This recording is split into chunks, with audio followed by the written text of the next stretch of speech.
Friends, family, fans, we are back with Back Nine Bets, episode 112.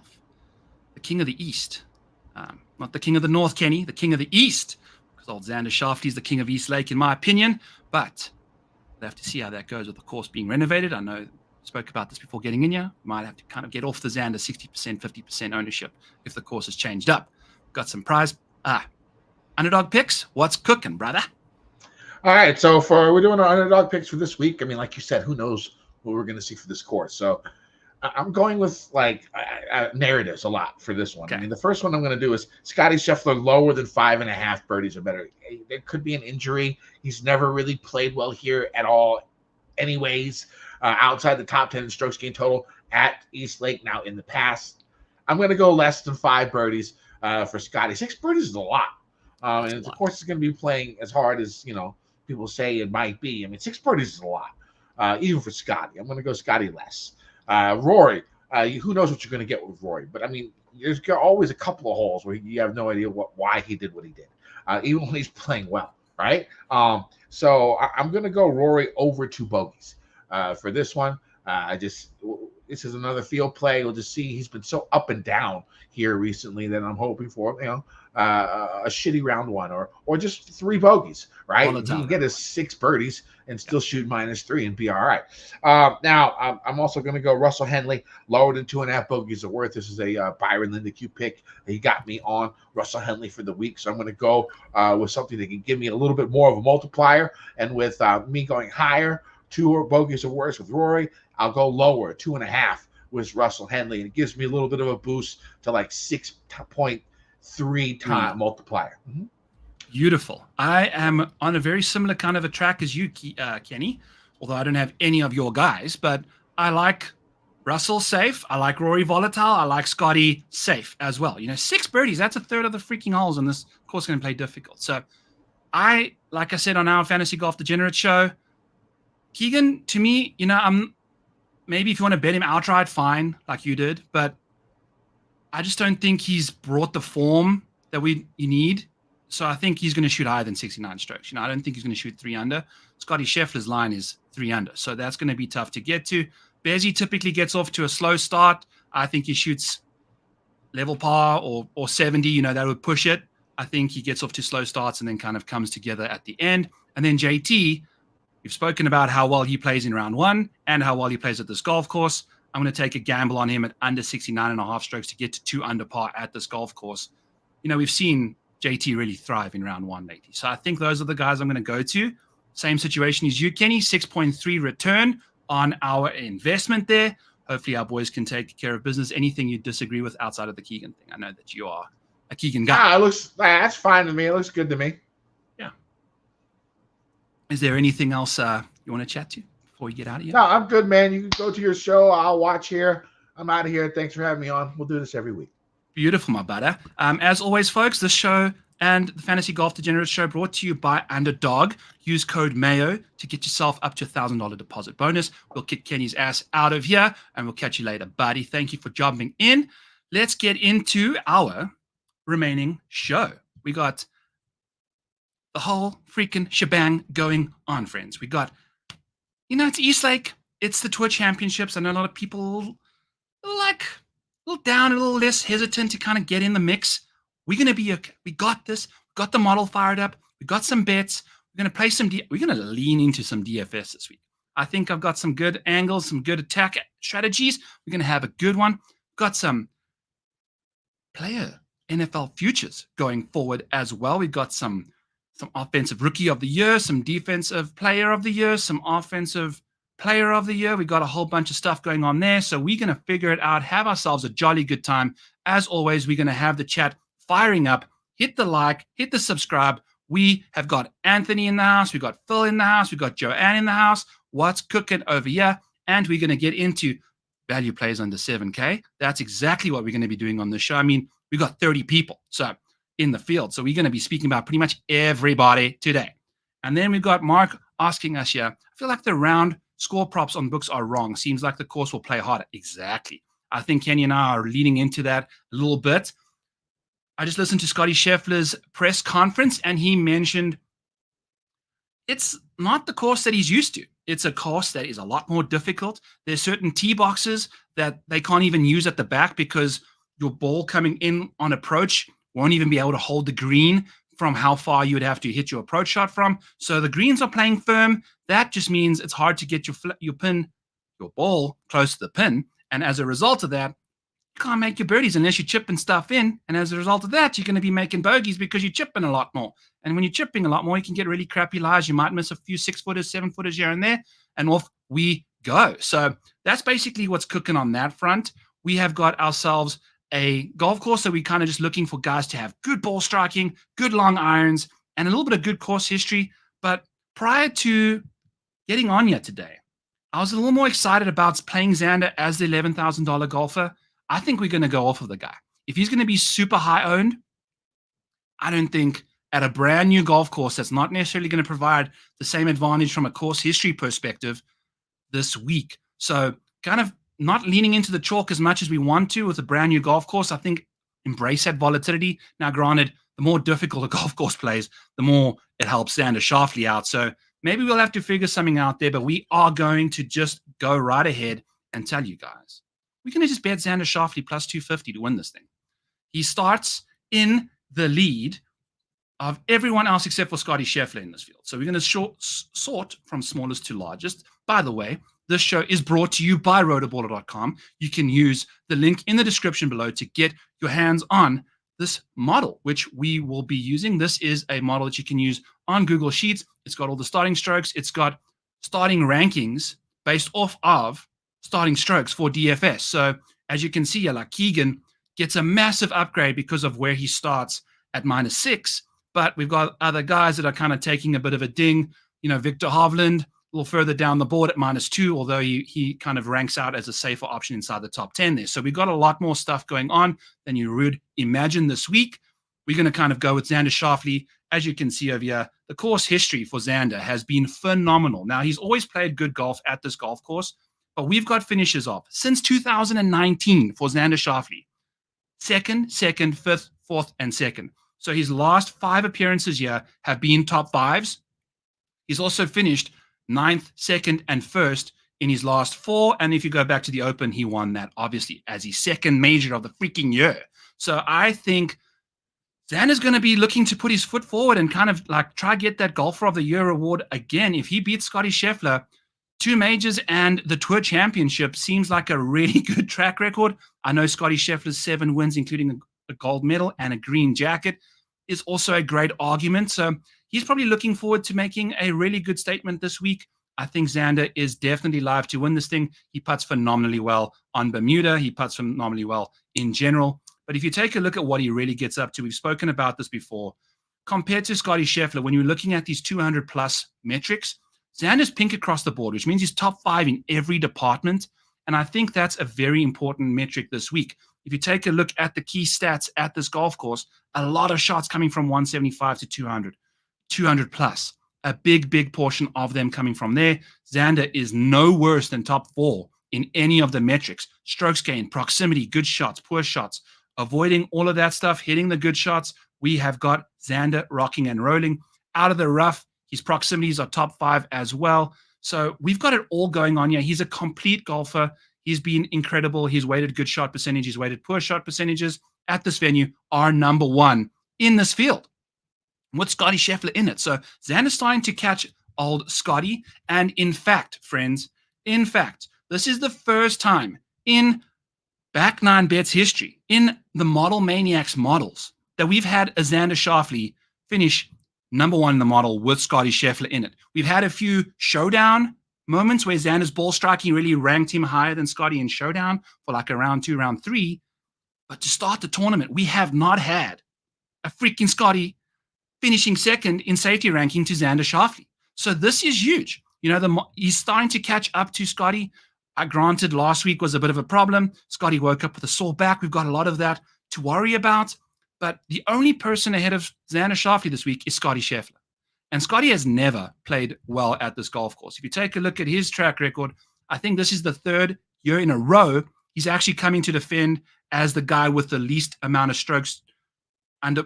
Let me rephrase that. He is once again number 1 in the FedEx Cup Championship going into this week. So he's -10 to start the week. But in those previous 2 tournaments, he's finished 2nd and 6th. He does not like this golf course. Prior to that, he finished 22nd and 5th.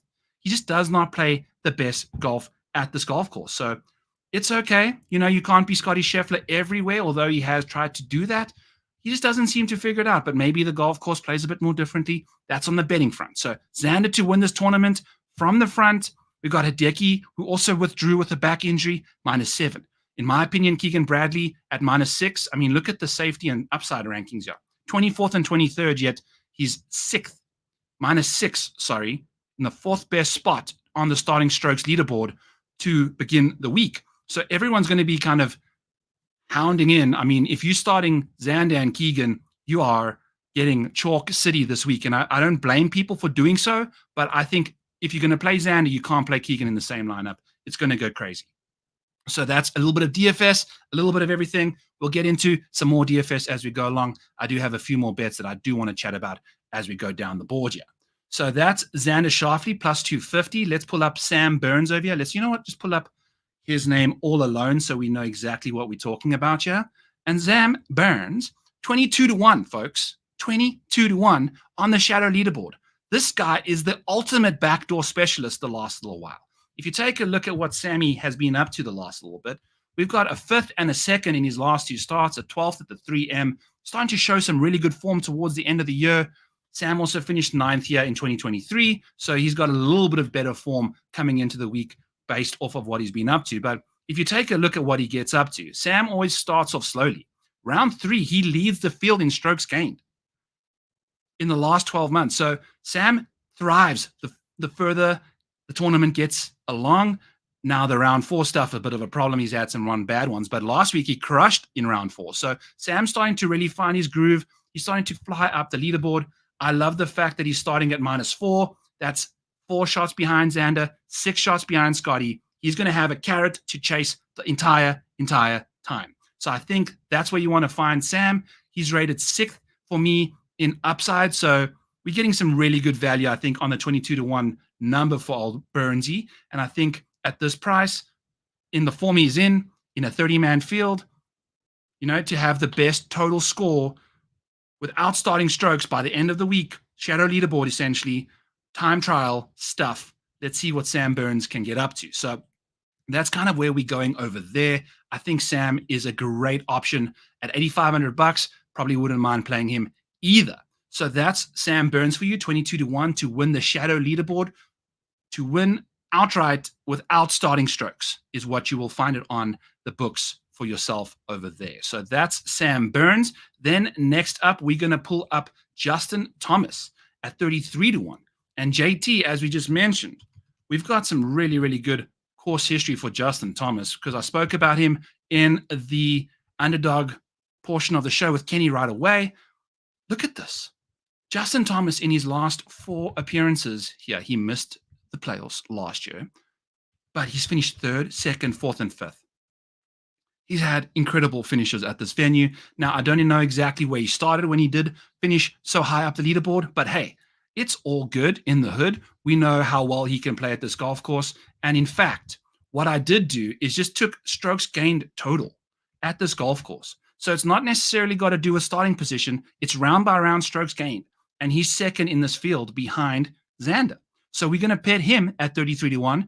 Hopefully he can race up this leaderboard, hunt these guys down. I mean, he is sitting at 0 starting strokes. He's at even par, while Xander's -8, Scotty's -10. The likelihood he catches those 2 guys, not very good, but I like his chances to kind of really do a good job of getting up there and getting inside the top 5 potentially like he has in the past. If he does do that, this 33-1 has a great chance of cashing as the best 72-hole stroke play shadow leaderboard tournament behind, this without the starting strokes. What a complicated freaking tournament to speak about without starting strokes, without that, whatever. It is what it is. Once we get to the DFS portion, they're all starting with the exact same thing. There's no points awarded for different types of tournaments within the tournament. This is an Inception. This is the Tour Championship. So this is where we're going. Justin Thomas, incredible form, and he's starting to get decent numbers. I mean, 33-1 in a field of 30 people, I'll take. That's what you're looking for from JT. And then we're going to do one more time trial specialist, a guy where you can dangle the carrot in front of and just hope Benny On gets to the post. He is 66-1 to win the Shadow leaderboard.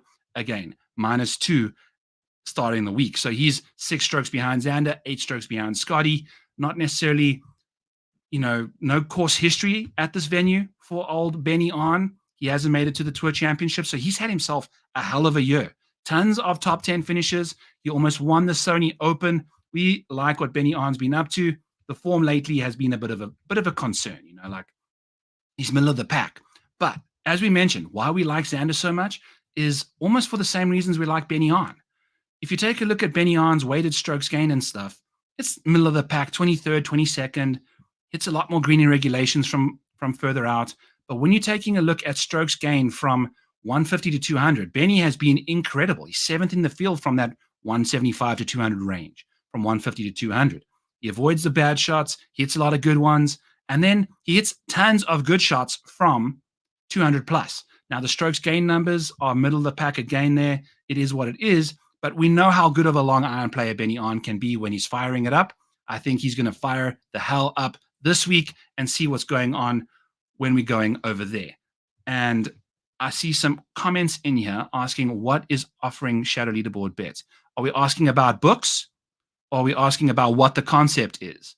Let me know so I can definitely get that to you. Burnsy is definitely around. Yes, Johnny. Exactly. This guy, when you take a look at what Sam Burns has been up to, boy, oh boy, that's just delightful stuff. Holy heck. Number 1 in the field behind no one. So that's really impressive to see. Who is the top 3 or 4 guys here? We've got Ludwig, we've got Rory, we got Xander. Scotty is not the best in round 3. It's kind of interesting to see. Saturdays aren't for Scotty. And I kind of looked some stuff up the other day. Scotty Schauffele, I think he was trying to gain 3+ strokes early in the week, I think at the St. Jude. And then I looked to see how many times Scotty Schauffele has gained 3+ strokes on the greens. And it's only been a handful of times. It's never happened on a Saturday. So if you're looking to why Scotty Schauffele doesn't have the best round 3 strokes gained average when everything else is first, it's because he can't putt on Saturdays for some reason. He can't have that high ceiling. He just doesn't get it together. 5th is still not the worst thing in the world for the world number 1, but it's kind of interesting to see Scotty Schauffele as the third, the round 3 stuff kind of really dinging him over there. And folks, as always, this show is not brought to you by Twisted Teas, but we are, sipping on a nice Twisted Tea. It's the last show for a little while. It's going to be 2 weeks, I think, until the Procore, aka the 40net from last year in the Napa Valley situation over there. So I think books that offered this were Bet365, I think Bet Rivers, DraftKings, I think. Let me know what books you use and if you're not seeing it over there, because I think most books will be offering it this week.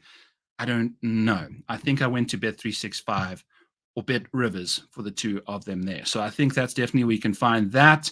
Pendrith is going to pop off. Luke in the house over here saying, what's up? Let's freaking go, baby. I like that. This is where we are. So do we have any other bets that I want to place here? No, we've pretty much spoken about all the placements. I'm curious. I'm tempted. I'm wanting to kind of mess around with some stuff and see if we want to play Rory. If you take a look at what Rory's been up to, he's plus 150 to finish inside the top 5. All right. Now let's go back over here to the starting leaderboard, and Rory's at -4. So despite having a really, wishy-washy type of a season, he is currently sitting T6. Sam Burns -4, Rory, Wyndham, Colin, and Patrick Cantley all sitting -4 there. If you take a look at what Rory McIlroy's been up to in the last little while, he's got the 3rd best top 5 rate in this field. He's also played phenomenally well at this golf course. We've got 2 firsts.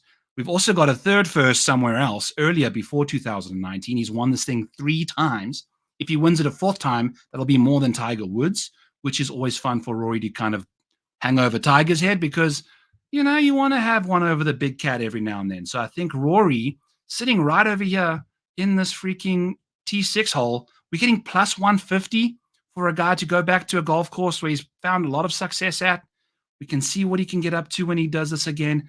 3 of the last 5 times has been top 5. Similar situation again. I think he loves this kind of format. I think he loves the 4 days to just be Rory, go out there, dominate. He's a great long iron player as well. I think even better than his wedge play. So that's typically what you see. I mean, out of the rough, Rory is so freaking strong. So when he is in the rough, it's not that big of a deal. As long as there's no trees in the way, Rory's got it. So, from the fairway, he's actually struggled quite a lot, which is kind of surprising. So, get a lot of good shots with wedges, but man, he's second worst in strokes gained. So, hitting a lot of good shots doesn't necessarily mean you're going to gain a lot of strokes, which is a very interesting thing to note there on McIlroy's statistical profile. But we like his course history. I'm gonna type it in here, friends. Rory, top 5, plus 150. Let's do this. We got to make it. I think this is the way to go.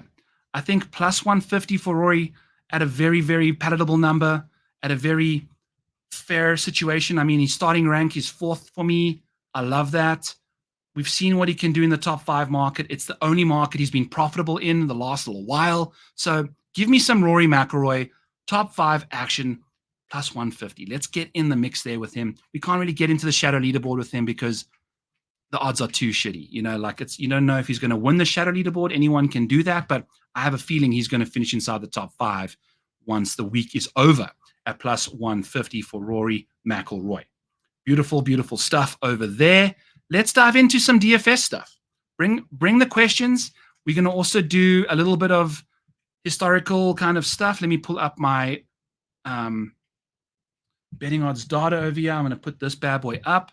And for the first bit of trivia, let's go ahead and I'm going to type one up here as well so we can put it out there. Who lost the most money in the top 10 market this year across the PGA? Boom. First person to name that person wins the model for the Napa Championship. I'll send it to you when it's that week, or I'll send you this week. If you don't have the model for the Tour Championship, I'll send it to you this week. I'll also send it to you next week. We'll see how that all works out for y'all. Let's see where these guys rank. I need to figure out exactly who the heck is the worst top. What did we even do? Top 10 market. So we're going to have to find a different one over here and fiddle some stuff around. Looks like I'm going to have to paste some numbers so that we can have it going over. But yeah, what is going on over here? There we go. Okay. So we got Anthony saying, got a little bit of love for Thomas. It's not Justin Thomas. It's not Colin Morikawa. It is not Jordan Spieth. It is not Wyndham Clark. It is not Victor. It's not Wyndham Clark. We've got an obvious name that you're going to wonder and you're going to be like, wow. It's going to be like, wow. So hit me with some more names. Not Colin, not JT, not Wyndham, not Spieth, not Victor. We need who has lost the most money in the top 10 market this year for all PGA Tour professionals. Let's get those metrics for you. I'm also just realizing I never had the guys filtered out who aren't in the field, but we're going to have to figure out if we got everybody or not. So I need to just do 1 or 2 things here quickly to kind of make sure that this is right. It's not Scotty, Anthony. Please. We know how well Scotty's been doing our thing. It's not Cameron Youngwill. So we got to get ourselves some solid names here, friends. We are struggling in a big, big way. I need to make sure that I've got the stuff going on correctly as well. We need some names, friends. We need some names. You are not guessing very well. We just you're going to be shocked when you find out who this was because it doesn't make sense. We just bet the guy, and he's going to snafu you guys, yeah, with a little bit of a backdoor situation. It's not Thigala. It's not Cantley. Friends, come on now. I can't give this thing away for free. You got to get the name. There's only 30 people. There's 25 of you in the chat. It's not X. It's not. What's up, KJ? Good to see you. What's up, Jackie? What's up, Finau? It's not Finau. What's up, Karim? It's not Henley.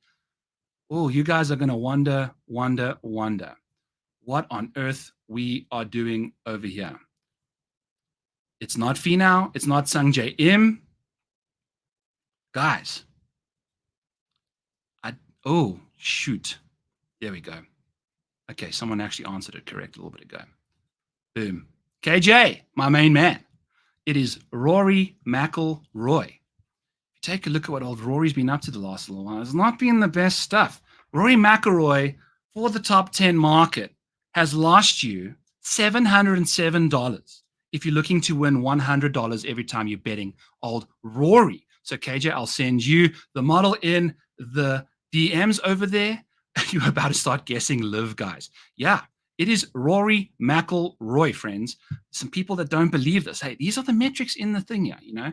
Jordan Spieth has had a few top 10s. The top 20 market for him we can get to. So we will see how it goes. But Rory, easily top 10 market, has not been his jam.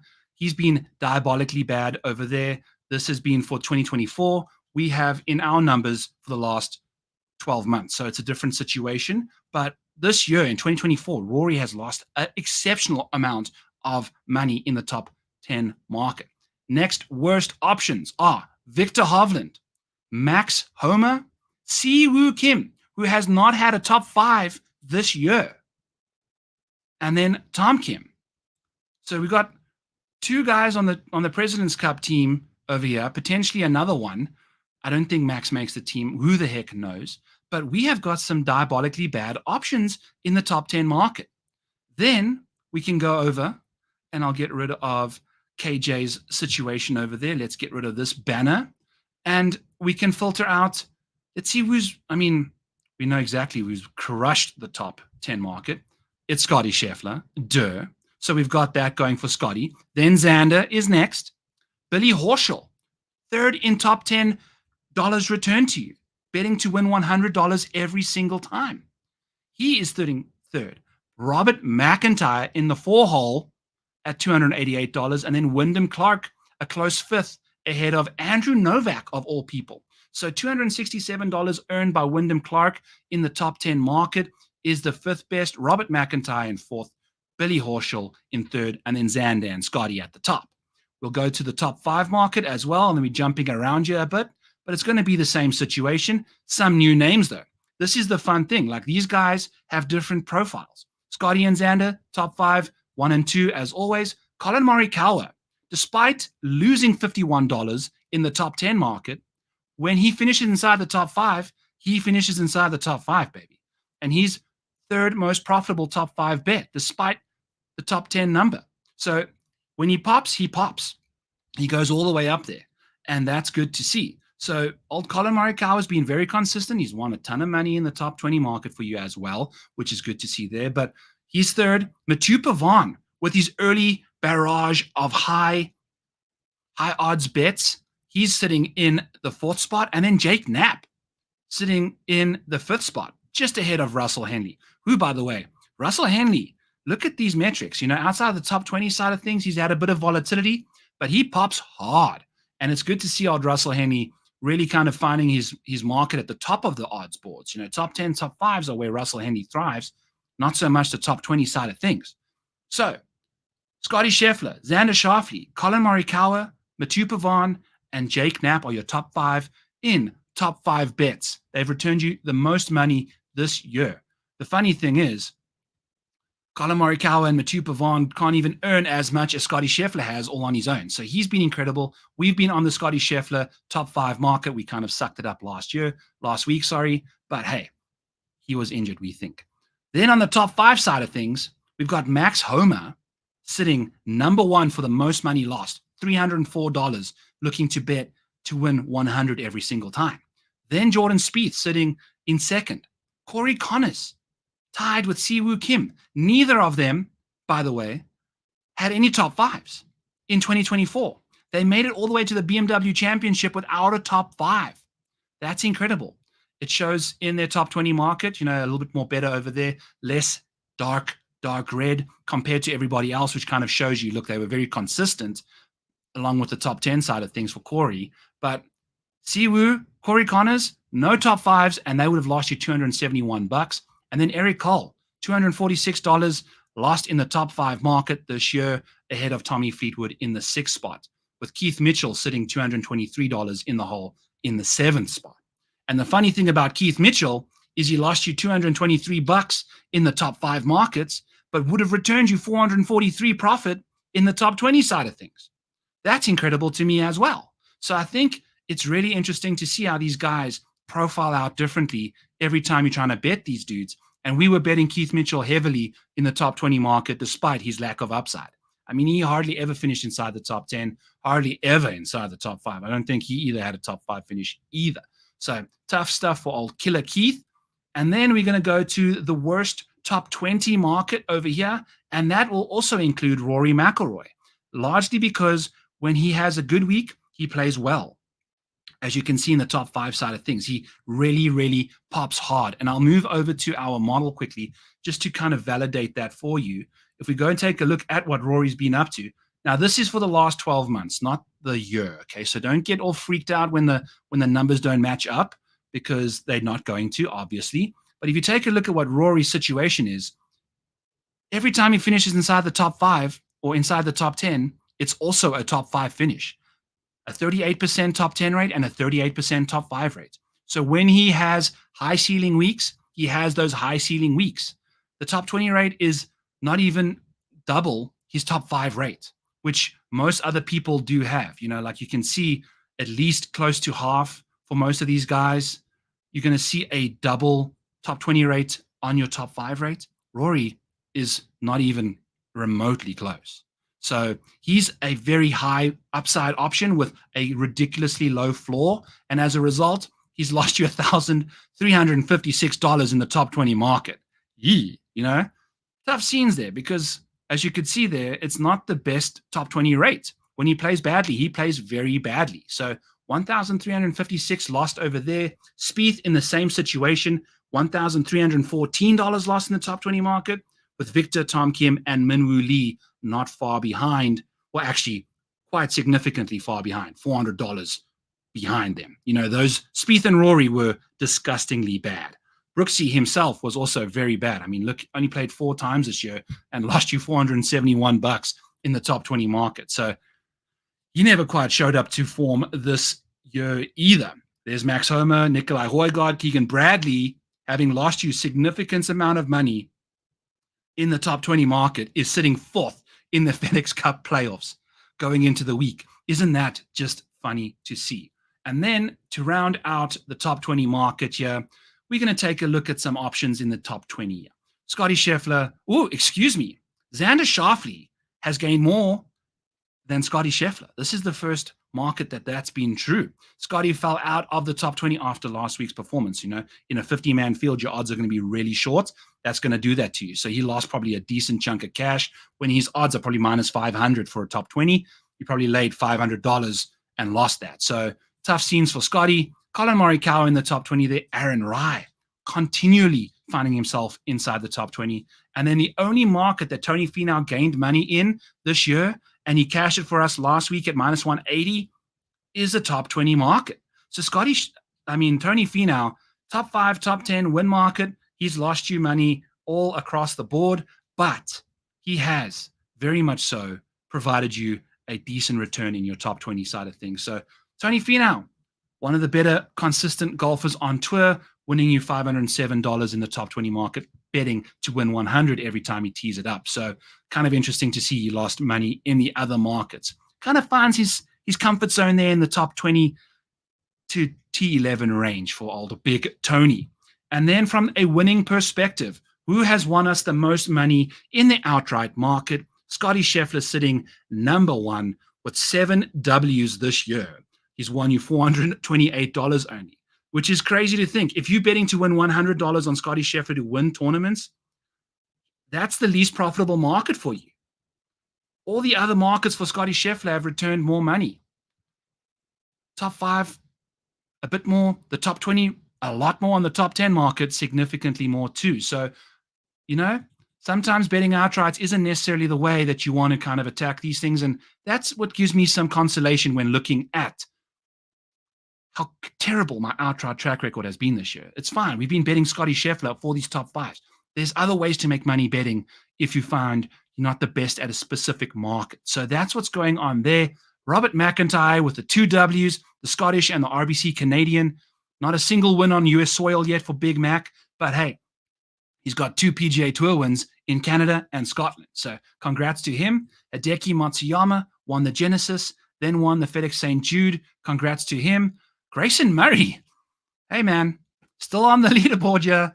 Didn't obviously have too many tournaments to lose money on after that tragic news we found out earlier this year, but his W in Hawaii got him on the top of the board here, 4th in the field. So shout out to old Grayson. Let's have a sip here to what a sad situation this year was, actually. So interesting stuff there. And then talk about unicorns and rainbows right behind old Grayson with Peter Malnati. He's won once and only lost you $6 betting all the other tournaments. So that's just how high his odds have been. He's won you $94 in the outright market. Obviously, he won the Valero. It was the Valspar that he won. So, yeah, congrats to Peter. Right behind him, some other random names that you weren't quite sure of. Davis Riley and Jonathan Vegas, who also just were one-hit wonders at ridiculously high odds. Bryson DeChambeau not far behind after winning the US Open. So congrats to old big Bryson Beefcake. Okie dokie. And then our biggest losers in the outright market. Let's take a look on the other side of the board. It's Colin Morikawa. This year, you'd have to bet Colin twice. You'd have to hit him to win twice to win your money back, because we are betting to win $100. Colin Morikawa in 2024 has lost you $119. So that's not looking good, and it's not looking good at all. It's not looking good, friends. So he's right on that. He's over it. You have to win twice in order to make your money back on Colin. We were betting him earlier in the year. We called it off. I think there was the Travelers. I think we were on him at the Travelers, and he shanked one while in contention, out of bounds. So we're out on Colin. Next up behind him, Ludwig. After winning the RSM, this is for 2024. So he has not won this year, and he's found himself right in that 15 to 25 to 1 range all year. If he doesn't win this week, he's going to be in the 2-win club to win your money back as well. And man, oh man, the last 8 Sundays for Ludwig Oberg, he's yet to gain more than a stroke on the field. Despite being in the mix to win these tournaments, he just can't gain strokes on Sundays, kind of like Scotty Scheffler's putter on Saturdays. And then Rory, his odds are always too short. He's won. Did he win one this year already? I would imagine so. Oh, yeah, he won Wells Fargo. So even with the win, Rory McIlroy's odds are so short that he's almost approaching that 2x. You're going to have to win twice to get your money back on him. So we'll see what Rory's situation looks like after this week. And then, well, actually, there won't be any odds based off of this week. So this is the year-end summary for the regular season. Full swing, we will continue doing our thing, friends. So don't you worry. We're going to be partying our faces off on Back 9 Bets over here, having a good time, sipping on some twisted teas, and wondering how Victor Hovland, looking like the world #1 golfer, winning the Tour Championship last year, has lost you $75 in the outright market in 2024. The 5th worst investment in the outright market for us has been Victor Hovland this year. So tough scenes for him. Max Homa not far behind, with Jordan Spieth tied with maximum. So tough scenes. These are the guys that you're kind of looking to kind of really get your hands on. They haven't returned you the money that you're looking for. The shortest odds, repeatedly not winning tournaments, even though Rory won one, still looking dire. Tough stuff. But Patrick Cantley and Colin Morikawa was still profitable in the top 5 side of things. So we're floating around the top of the board religiously, but couldn't quite get all the way into the mix, and times are tough on that scene. So yeah, tough stuff over there. It is what it is. And then the most profitable, we already did that. Let's look at who's won us the most money out of every market. And once again, Scotty Scheffler, Xander Schauffele, all the way up there.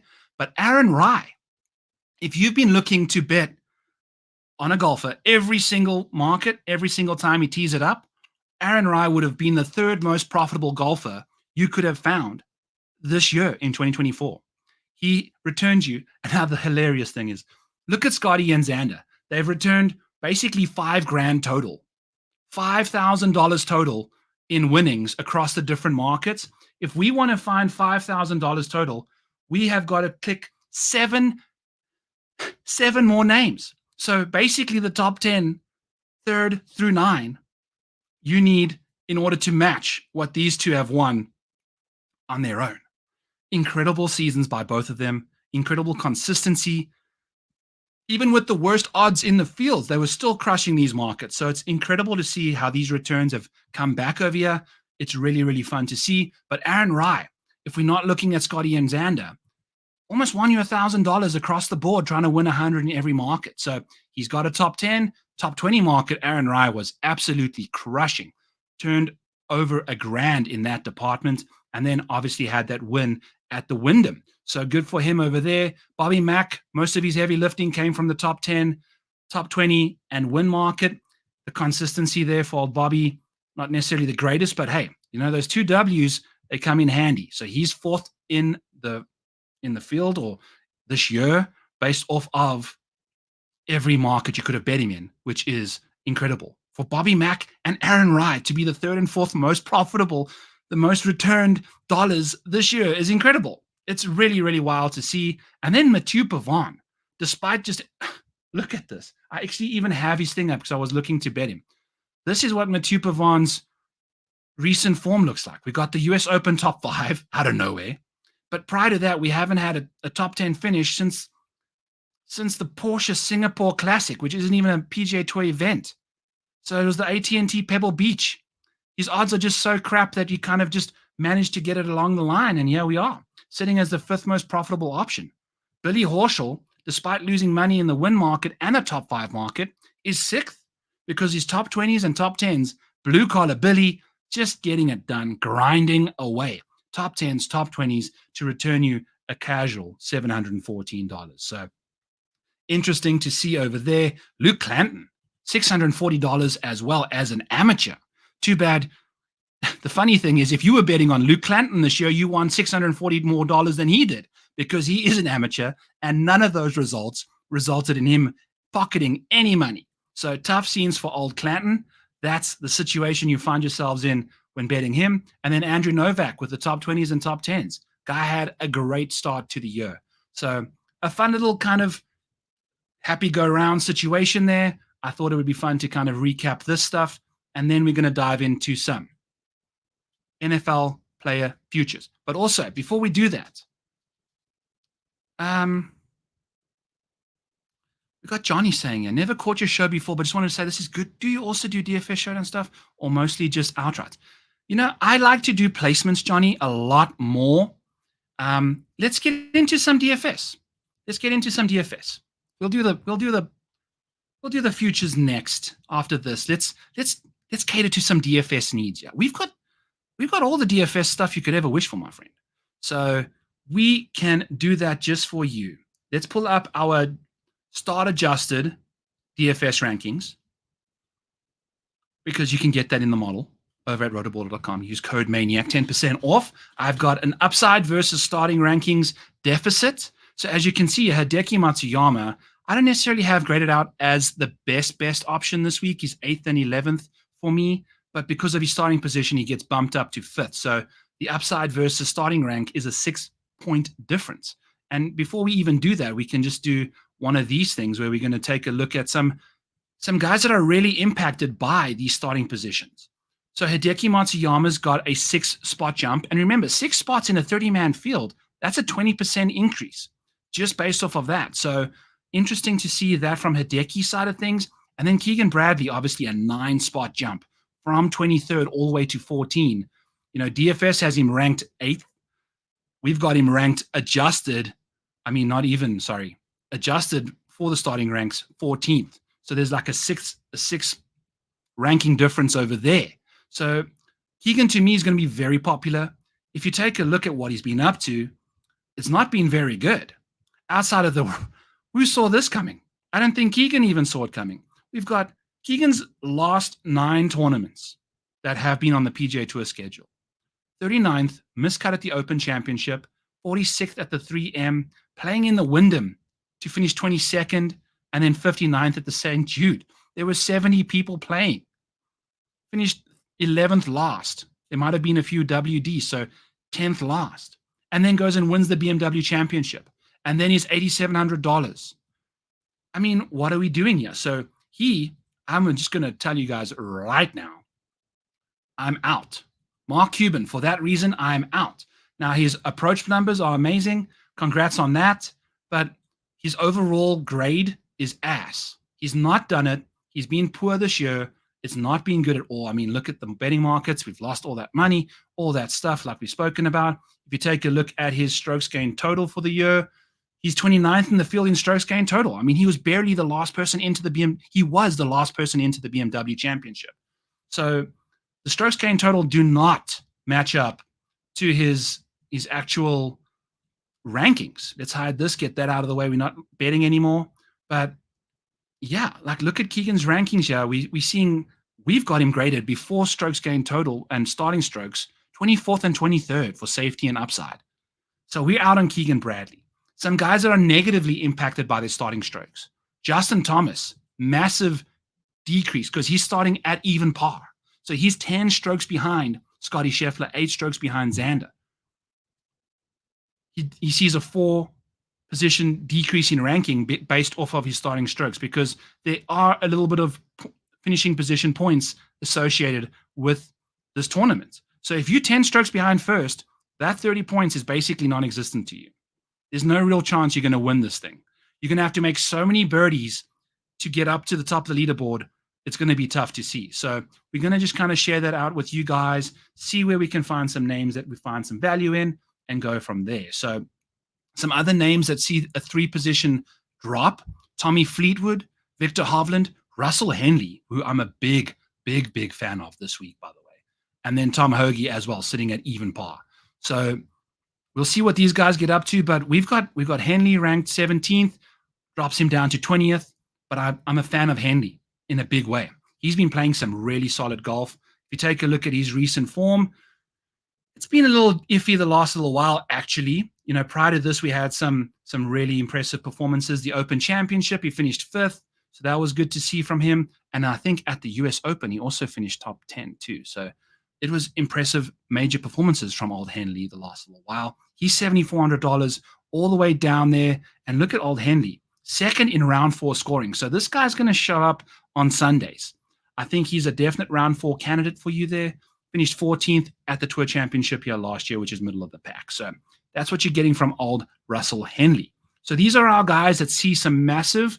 Keep your eye out for these dudes because these are options that are going to be these two dudes, Hideki and Keegan, high ownership because of the -6 and -7 starting positions, even though we don't believe their rankings should justify the ownership they are getting. So that's kind of the situation there. These might be some guys that we're looking to kind of lean into a bit more. I think Justin Thomas will still be relatively popular, but I think maybe like a Victor Hovland, who's sitting at -2 at $8,300, people are going to think, you know, that's a really expensive price tag for someone that's 8 shots behind the leader.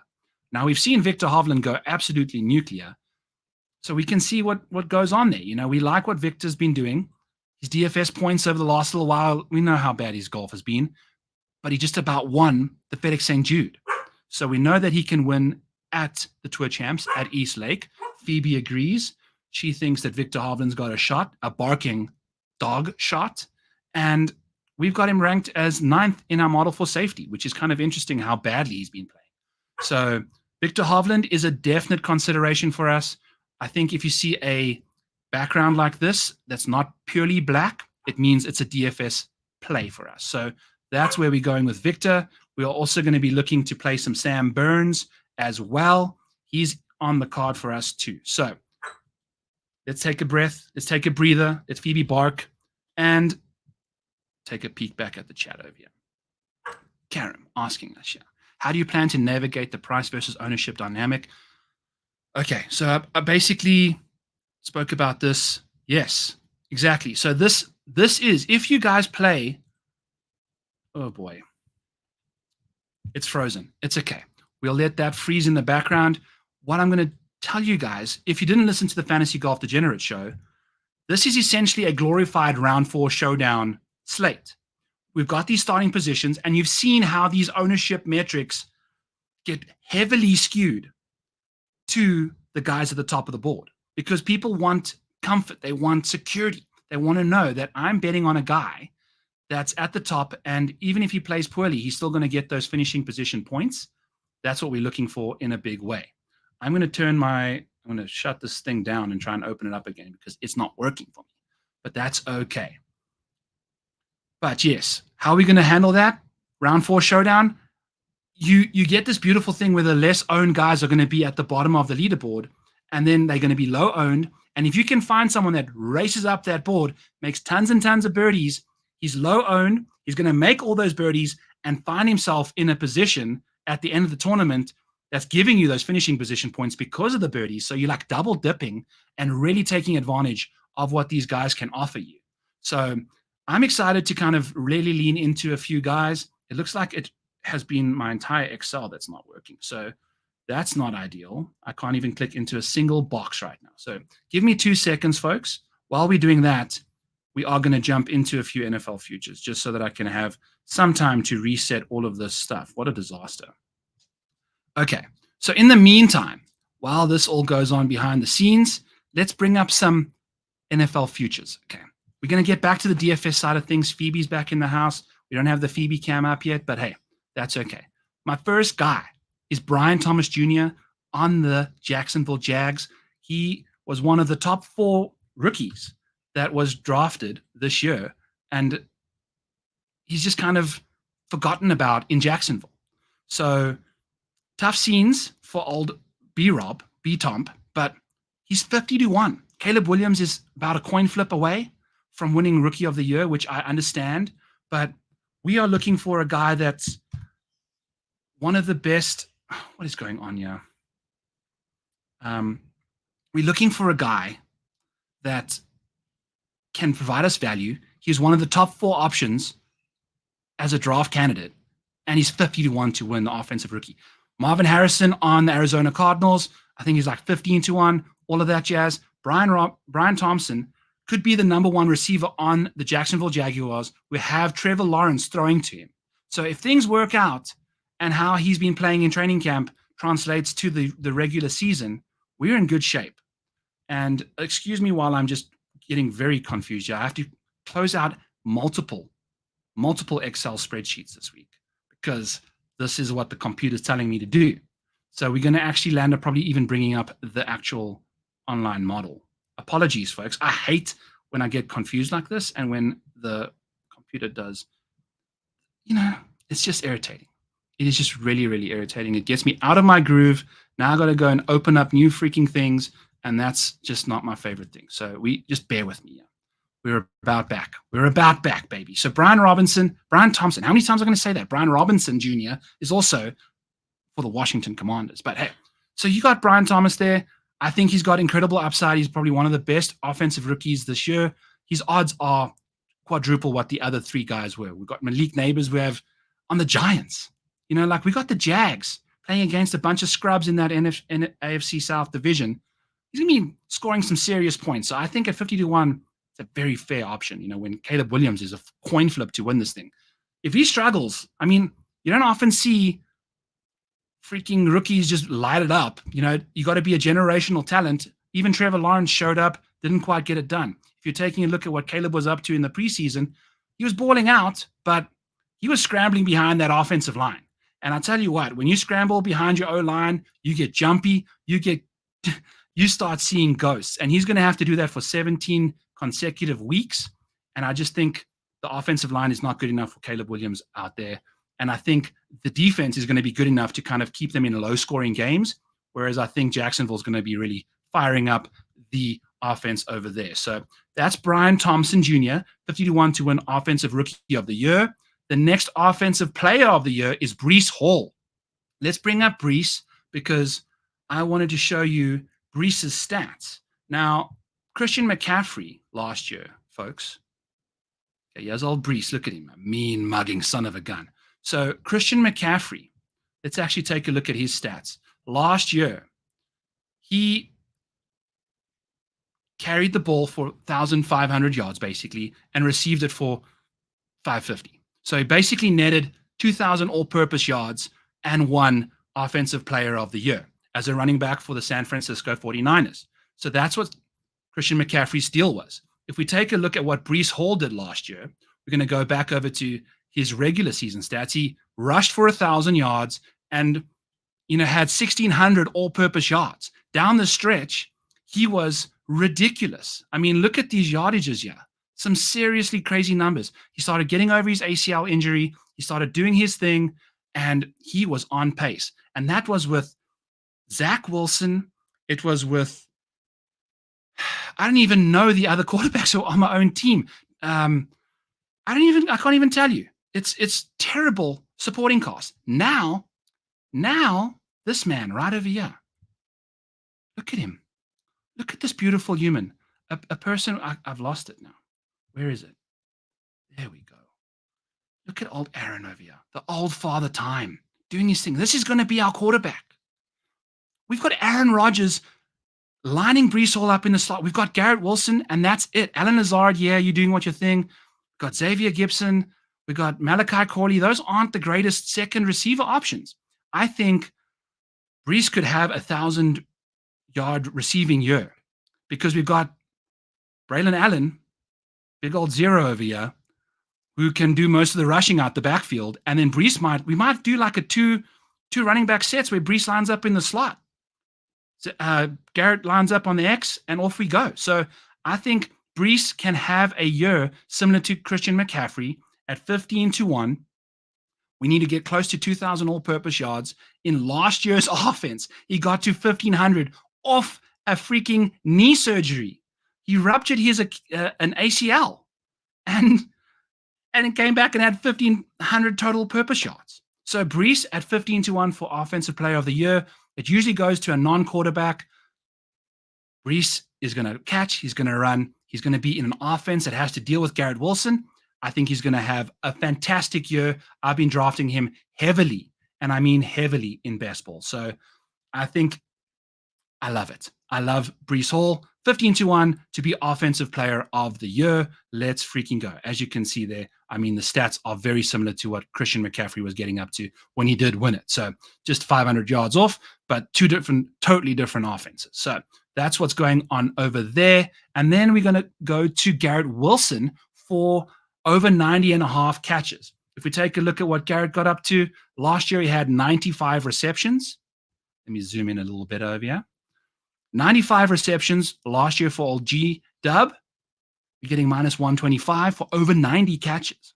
So again, who the heck were I can't even remember. I don't even want to go and look.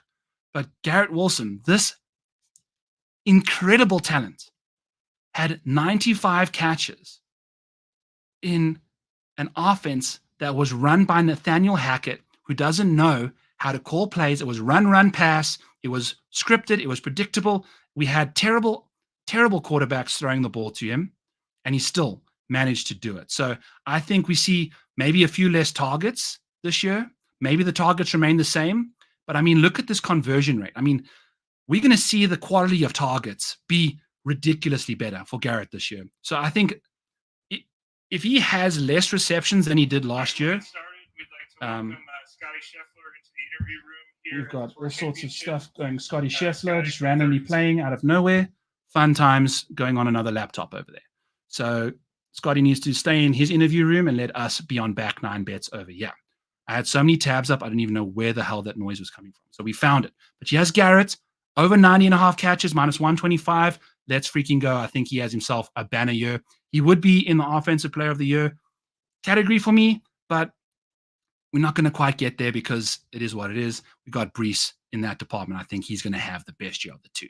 So that's what's going on there. And then we have, I don't have the button for it, but we're going to go with Jermaine Johnson at 150-1 for having Defensive Player of the Year. He's the Jets defensive end. Hassan Reddick is currently holding out. He had 8 sacks last year on a rotational basis. Now we got rid of Bryce Huff. If Hassan stays out, Jermaine Johnson is going to feast. If our offense makes the other team pass a little more than we expect or we experienced last year, other teams were just running the ball on us all the time last year. So we want to make sure we can see some passing opportunities for our boy to go and get those sacks. And I think if we projected to win 10 games this year, yes, our defense is amazing, but our offense is going to put up some points with Garrett Wilson, with Breece Hall, with Aaron Rodgers, and a revamped offensive line. We should be in good shape. So I think Jermaine Johnson, 150-1 to win Defensive Player of the Year. It's going to need a big year, but it's 150-1. You can put $5 down and win 750 or whatever it is, So insane value, in my opinion. Let's see what Jermaine Johnson can do in this defense. There we go. It was Ripien, Simeon, and Boyle, just to name a few. Thank you so much, Karen. I've blacked that out from my memory. I don't want to even think about it.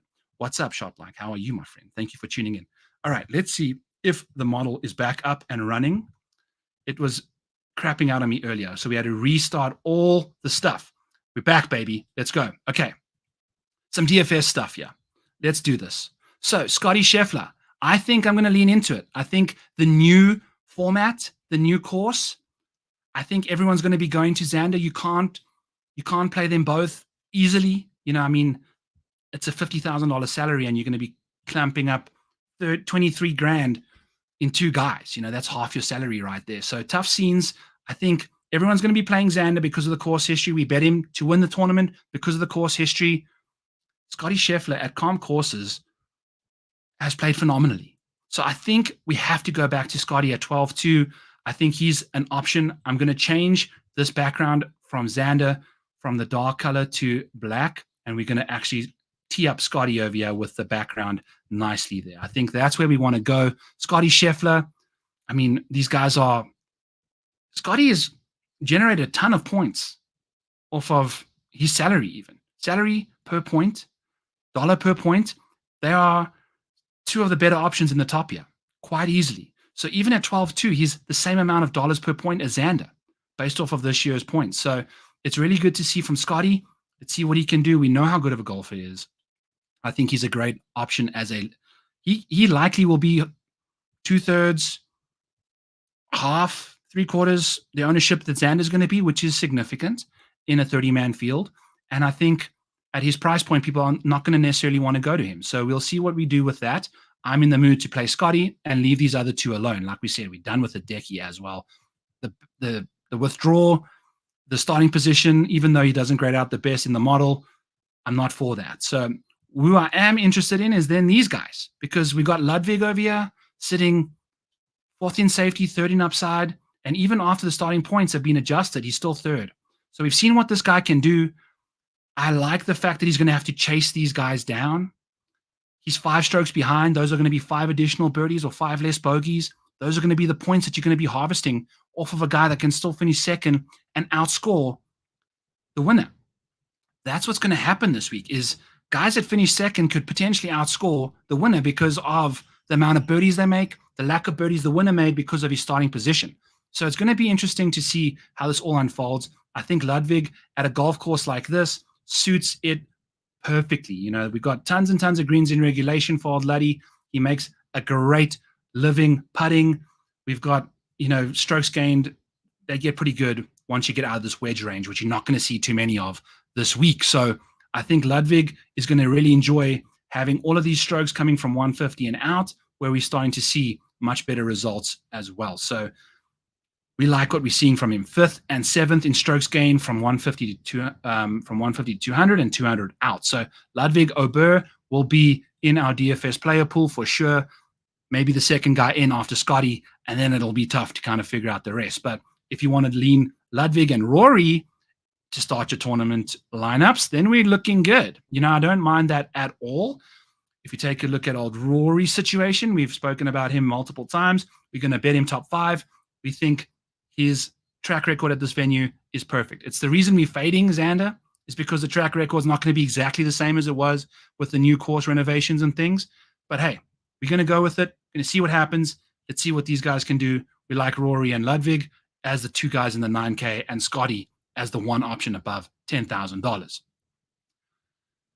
I don't know if I'm going to lean into Colin and Patrick. They just have, Patrick and SpongeBob down here, just kind of the kings of Bikini Bottom, just doing their thing. Just what are we getting from these two guys? It's just been, what have these two guys been up to? I mean, Colin's never finished inside the top 5 at Eastlake.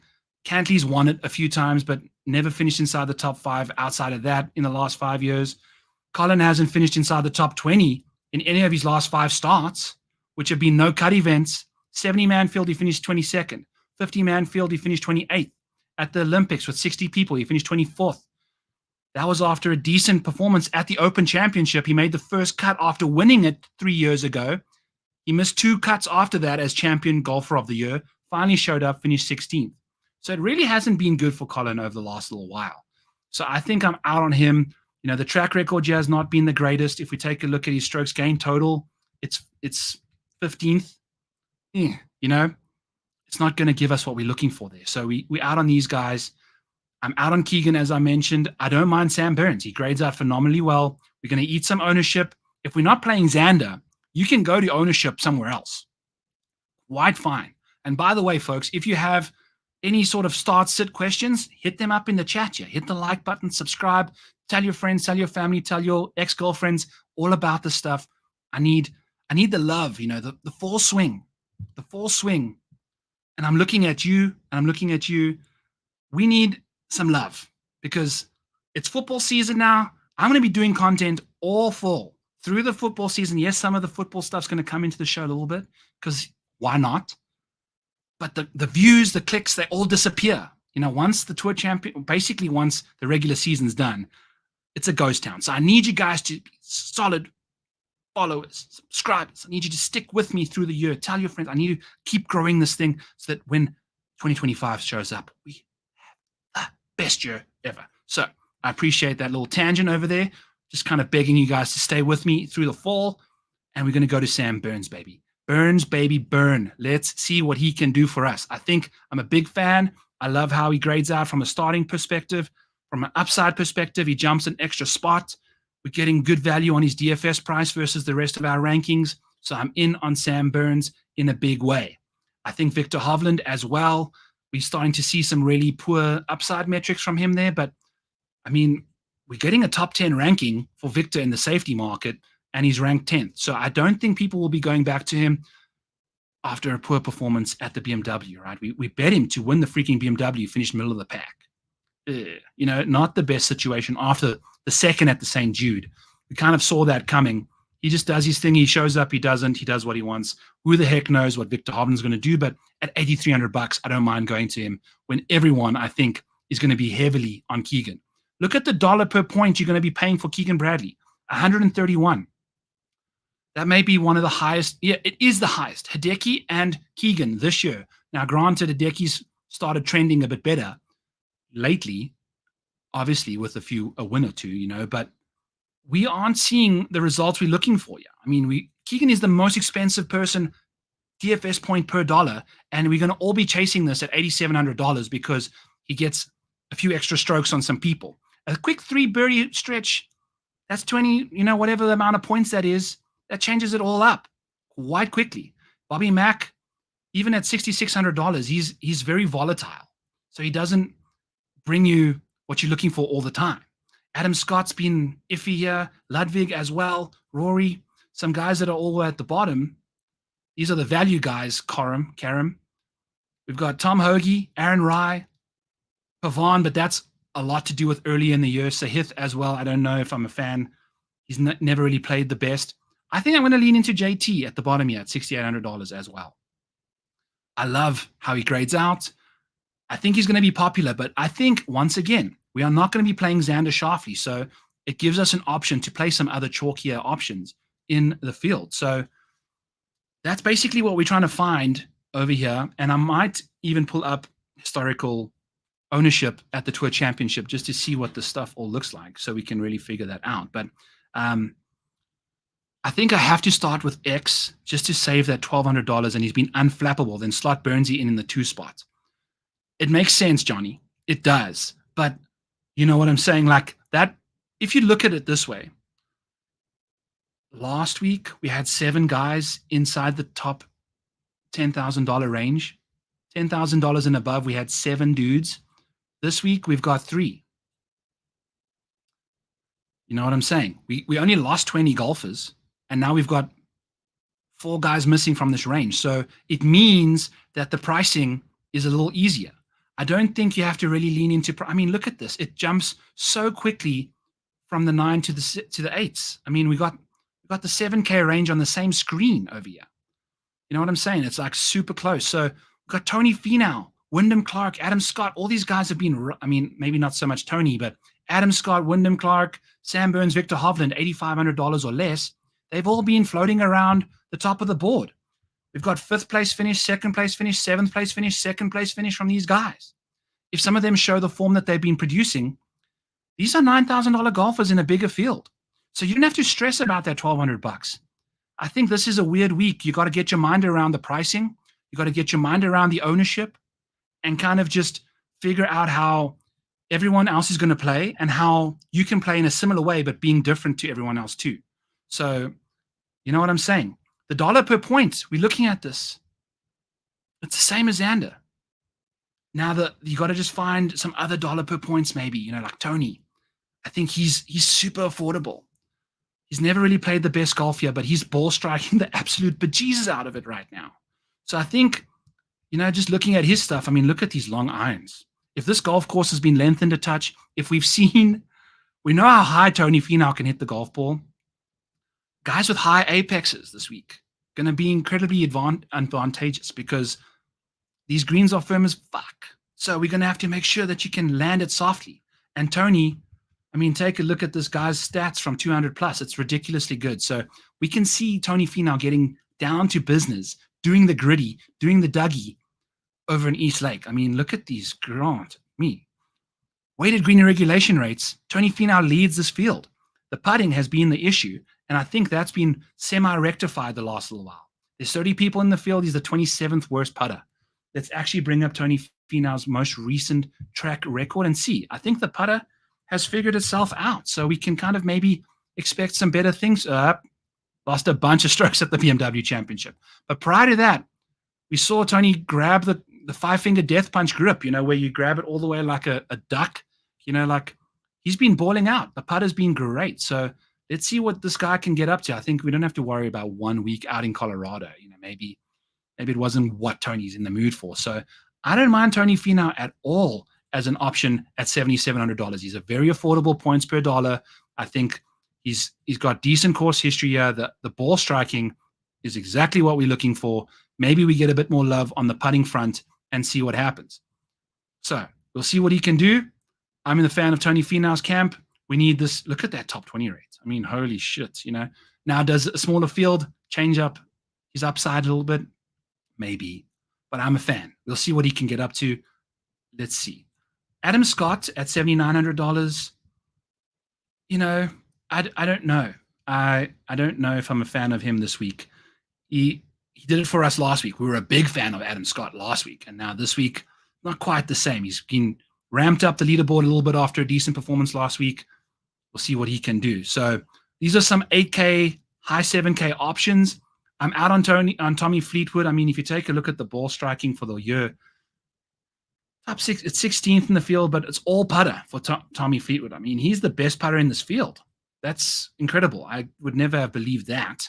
But hey, we've got Tommy Fleetwood. What has he been doing with the putter? That's incredible. Oh, Tommy.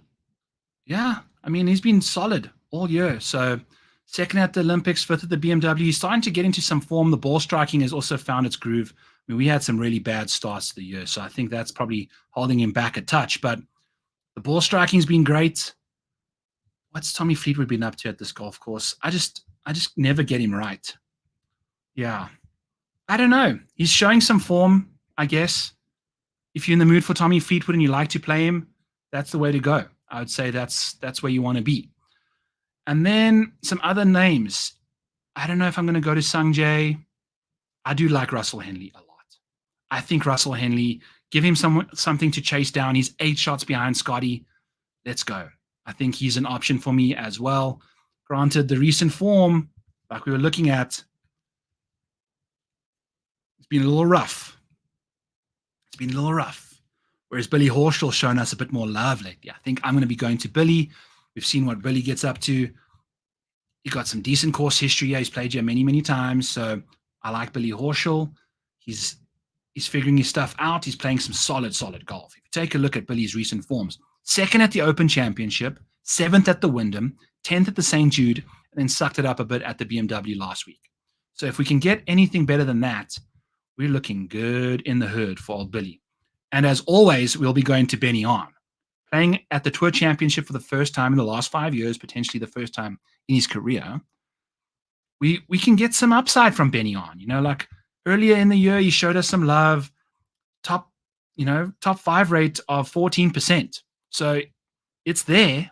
It's not the best in the world, and it's been falling off quite a lot lately.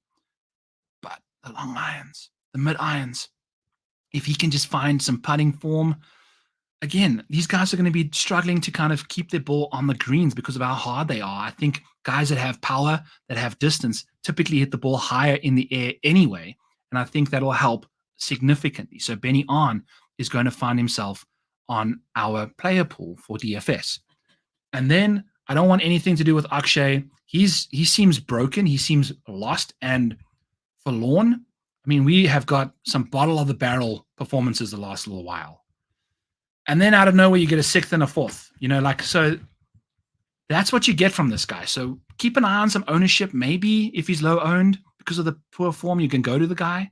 But it's not showing you much. But again, he never shows you much and then just does. That's what this guy does. He's such a sporadic individual. I don't know what to do with him. Spoken a lot about Justin Thomas. I think I'm going to play a lot of him this week. We'll see what we can do. The putting has always been an issue for him. This week, he's the worst in the field putting. So who was it? Tony Finau was the only other guy. We got Justin Thomas putting better than Tony Finau, basically. So I guess Sepp Straka's over there too. But let's pull up Justin Thomas's situation quickly because I want to see his putting stats at this venue. I think you're going to find some phenomenal. Oh, baby. I mean, look at this. So this is the Tour Championship for old JT, and it's been delightful. He's putted really nicely. Yeah. For what he does, I mean, you can take a look back to 2016. If you go and take a look at his career summary over here, the putting has never been solid. Like it's been iffy, but we go all the way down to the bottom here, and it's better. So he likes to putt on these greens now. Are these new greens going to mess him up a bit? Maybe, but also maybe not. Like he drives the ball exceptionally well at this venue. His iron play is phenomenal, and then he's very good around the greens. So we know that about Justin Thomas. Tee to green, he's solid. It's just whether or not, I mean, he leads the field in strokes gained around the green, and he's top 10 in ball striking. I like Justin Thomas a lot this week. He might be my replacement for Xander.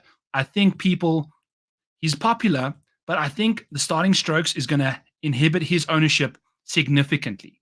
I think Bobby Mack will likely be, I think, just based off of between Bobby Mack and Akshay, just getting those extra 2 strokes, you'll find people looking at them quite a lot, along with Taylor Pendrith, who's $300 cheaper than old JT. So they're all getting strokes on him. I think that'll help keep ownership off of JT playing at a golf course that, I mean, true strokes gained, he's the second best at this field, at this golf course. So I love what he can get up to. And then some other names, Sepp Straka on Zoysia, loves himself some Zoysia. Played nicely in 2022, played nicely in 2023, top half of the field. Granted, he came in a lot higher on the leaderboard, probably after finishing second, I think, to Willie Z at the St. Jude. Last year, played nicely, won the John Deere Classic, so he probably would have been higher up on the rankings there as well. So that's what's got going on there, but he finished nicely at the BMW. Maybe we're seeing some good form coming from old Sepp, and we go from there. He's been expensive because it's difficult to see these guys in the 6K range find themselves at a very high point per dollar, but he's been disgustingly bad at times. But it seems like he's found a bit of form, and we'll be going to him in that department. Aaron Rai is a guy that we're going to go to as well.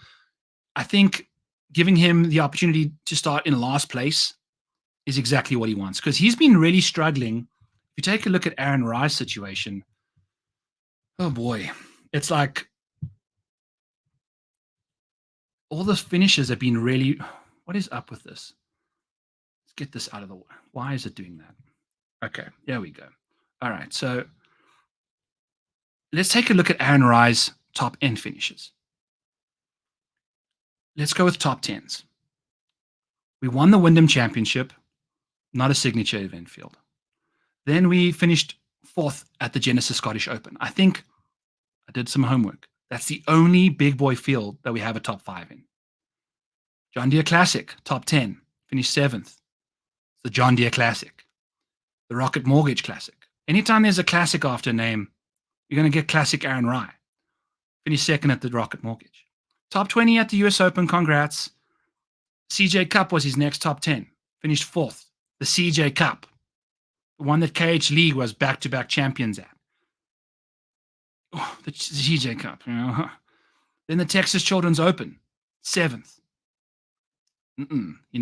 Not the best. And then if we take a look, we go the other way around. Go back up the board here. Let's find some big tournaments. PGA Championship, 39th. Go to the US Open, finish 19th. The Open Championship, he made the cut, but finished 75th. So where's the upside? Where's the upside? He didn't play in too many signature events. FedEx St. Jude, he finished 16th, lost a bunch putting. But we can see this, like the iron play has been phenomenal from him.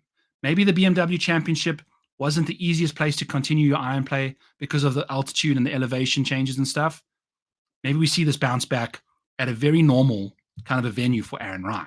And if you take a look at Aaron Rye's stats, he's phenomenal the further out you get. So we're going to cruise over here, look at these green and regulation numbers, look at the strokes gained numbers. He's top 10 in the field in weighted strokes gained, 8th in the field in weighted green and regulation rates.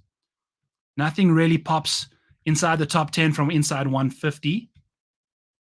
But if you go to 150 to 200, he's got the 8th best total strokes gained.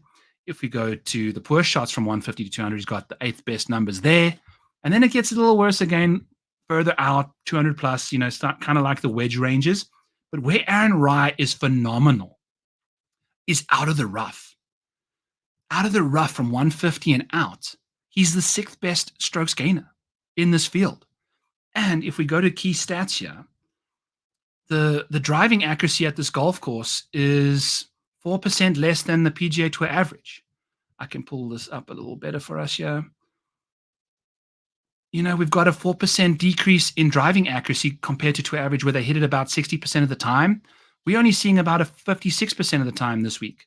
So you have to make sure you can dominate those distances out the rough. And just to kind of prove the point of that increased amount of shots from 150 and out, we're going to expect about 65% of shots to come from that range.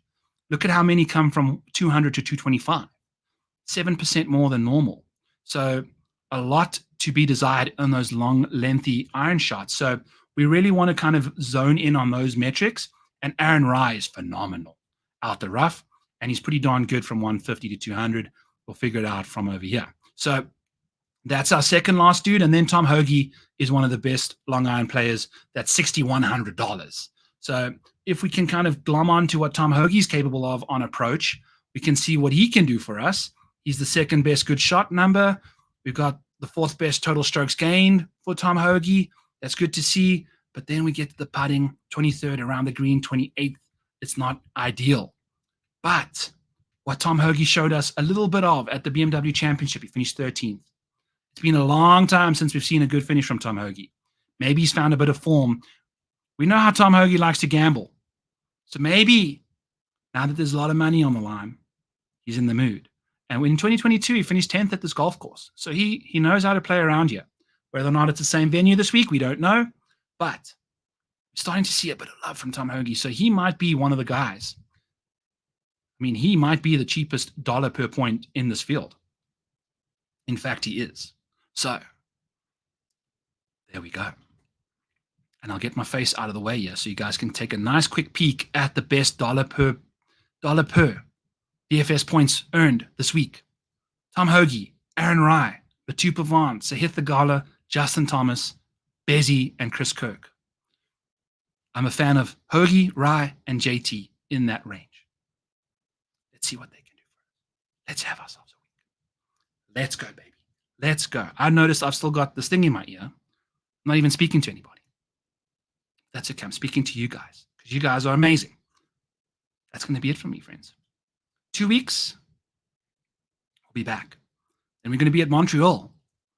Got our credentials. So we're going to be reporting live from Montreal. Bezzy's going to be probably on the team. Got to represent the South Africans. So it's going to be a fun time. We'll be doing that. As always, the content will be coming your way for the rest of the year. Rotoball has got a great deal. $75 for our entire platinum package for the rest of the year, friends. For the rest of the year. If you've been interested to kind of get in the mix, go check that out. You know, we're going to be pumping out content for the rest of the freaking year. $75 gets you Spencer stuff, gets you my stuff, gets you Joe Idoni stuff, gets you Joe Nicely stuff, gets you our research station, our optimizer, every single thing, the Discord, everything you could wish for under the Rotoballer sun is yours on the PGA front for 75 smacks. So for the rest of the year, do that if you're in the mood. If not, that's okay. I'll see you guys on the show. This is what we do. I appreciate every single one of you showing up tonight. Don't forget to hit the like button. Don't forget to subscribe. Don't forget to tell your ex-girlfriends and boyfriends and family members and uncles and aunties and grandmas and grandpas and nieces and nephews if they're 21 and older to watch the show because we're trying to grow the show. We're trying to do this full time one day. I appreciate every single one of you for tuning in. We'll catch you guys in 2 weeks' time. Peace.